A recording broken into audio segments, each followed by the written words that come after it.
Bonjour à tous, j'espère que tout le monde va bien. Je vais continuer l'étude du catéchisme du Pédago. On était rendu à parler de l'année liturgique et du point 2.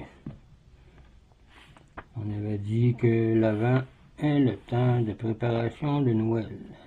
Le cycle qui suit est constitué par la circoncision, l'épiphanie, la purification et le dimanche après l'épiphanie. Et on avait dit que les 4 semaines de l'Avent représentent au moins 4000 ans. C'est l'attente du Rédempteur. On avait dit aussi que la fête de l'Immaculée Conception, le 8 décembre, s'encadre fort bien dans cette période. Après 40 siècles de ténèbres, dans l'ignorance et le péché, le soleil de justice qui est Jésus s'élève sur le monde et Marie en est comme l'aube, comme l'aurore. Disait Cantique des Cantiques, chapitre 6, verset 9. Donc, on continue aujourd'hui à partir d'ici. Mais avant, commençons avec un signe de croix et me chante mes Jésus. Au nom du Père, du Fils et du Saint-Esprit.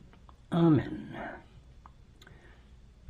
Les semaines et les fêtes qui suivent Noël sont comme la figure de la jeunesse et de l'âge fait du Christ, jusqu'à son entrée dans la vie publique, donc de sa vie cachée à Nazareth, qu'on avait dit.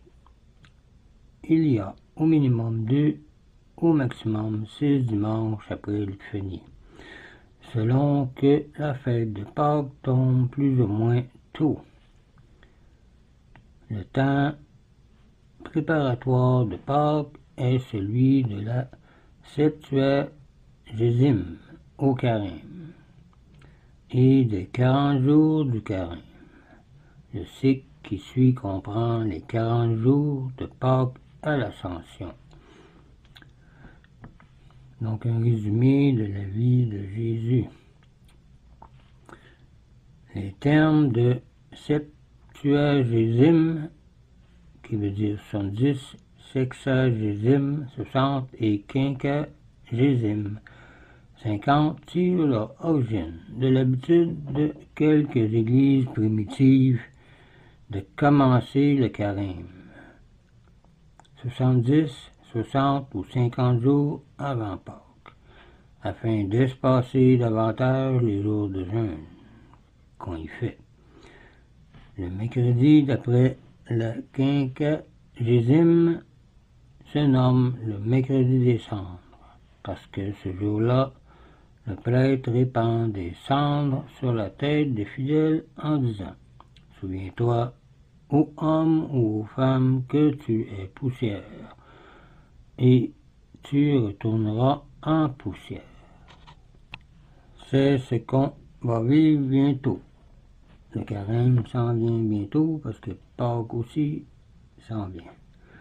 Ce mercredi est le 46e jour avant Pâques, comme j'ai dit, et commence le carême, qui dure exactement 40 jours, puisqu'on ne jeûne pas les dimanches. Il y en a 6 qu'on ne jeûne pas.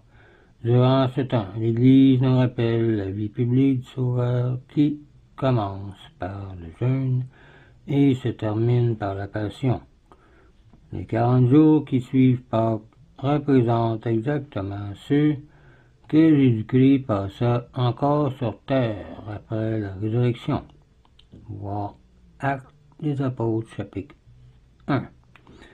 Le premier dimanche après Pâques s'appelle In Albi, des positifs, parce que ce jour-là, les nouveaux baptisés du samedi saint déposaient leur habit blanc. Les 3 jours qui précèdent l'ascension s'appellent les rogations. On y fait des processions. La préparation à la Pentecôte comprend les 10 jours depuis l'ascension. Voir Actes chapitre 1. Le cycle subséquent comprend ordinairement de 24 à 28 dimanches. Les 10 jours qui précèdent la Pentecôte représentent les 10 jours pendant lesquels les apôtres ont entendu le Saint-Esprit. Les semaines qui suivent sont une image de l'histoire du monde jusqu'au dernier jugement, qui surviendra lorsque Dieu décidera. Voilà pourquoi le dernier dimanche après la Pentecôte, on lit l'évangile de la seconde venue du Sauveur. Voir Matthieu 24, versets 15 à 35. Le plus ou moins grand nombre de dimanches après la Pentecôte provient de la mobilité de la fête de Pâques. La fin de l'année liturgique nous amène la fête de la Toussaint, le 1er novembre, et des Trépassés, c'est-à-dire la fête des morts, le 2 novembre, pour nous rappeler tant la communion où nous sommes avec les saints dans le ciel et les âmes du purgatoire, et que c'est notre destinée de les rejoindre un jour. La fête des morts cadre très bien avec la saison où les arbres dépouillés et les champs vides symbolisent parfaitement la mort. Point 3. Ces trois fêtes principales s'harmonisent fort bien avec la nature. Pendant l'Avent, dans notre hémisphère boréal, règnent les ténèbres et le froid. C'était l'état moral de l'humanité avant Jésus-Christ. Vers la fin de décembre, les jours croissent avec la naissance du Sauveur. La lumière divine se répand dans le monde. À Pâques, une vie nouvelle se manifeste dans la nature.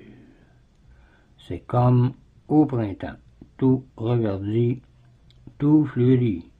Pâques est la fête du Christ ressuscité. À la Pentecôte, les arbres et la campagne sont en pleine floraison.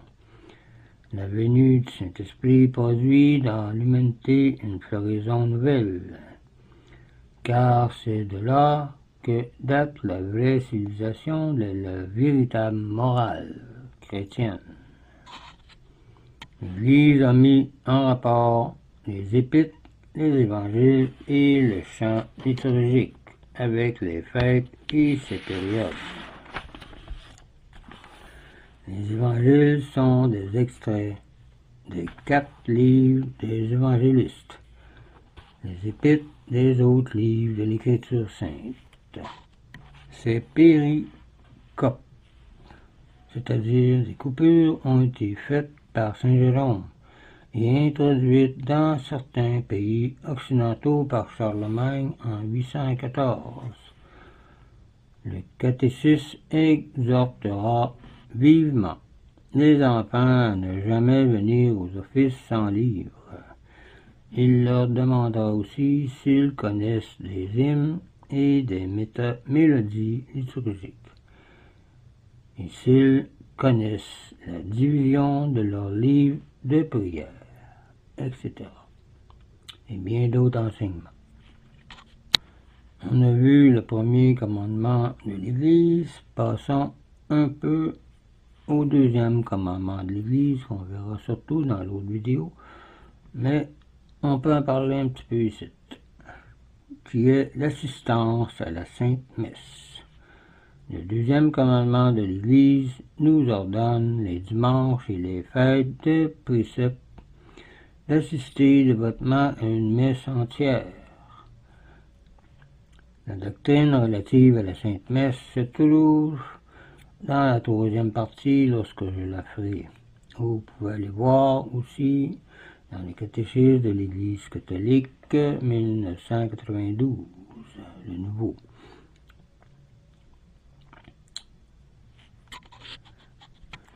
Il y a aussi le troisième et le quatrième commandement de l'Église qui dit la confession annuelle et la communion pascale au moins, une fois par année. Ces commandements ordonnent à tous les fidèles de se confesser une fois par an et de communier au temps pascal. Nos communions ne doivent pas être rares, car l'Eucharistie est la nourriture de nos âmes.